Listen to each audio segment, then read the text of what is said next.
For Norwegians, fishing is more than just an income, it is part of their identity. Fresh salmon out today. The salmon gives us the possibility of having work and industry along the long coastline.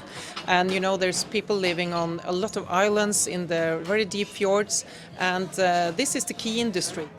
Camilla Bredesen runs the Salmon Visitor Center in Oslo, where tourists can learn about and taste Norway's most exported fish. There is 100 ways to prepare salmon. You can do it raw, you can just cut it to sashimi and eat it. And you can do it the more traditional way, which is of course the smoked. Norwegian seafood exports to China hit a new record high in the first quarter of this year.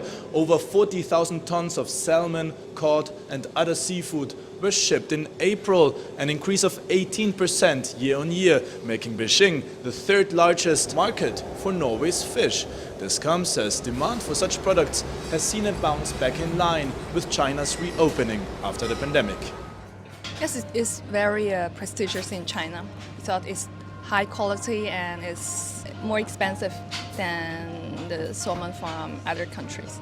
China is one of the most exciting growth markets for Norwegian seafood. Today, it's approximately 5% of the value of Norwegian seafood, but the potential is really there with such a large population.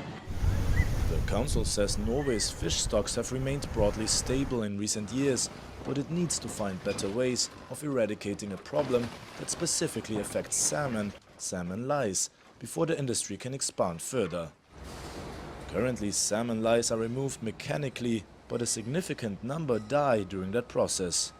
Handling will destroy the mucus on the fish, it will destroy some of the skin, and you get sores and wounds on the fish. So we need to find a way how to separate the fish from the open seawater in order to control the salmon lice situation.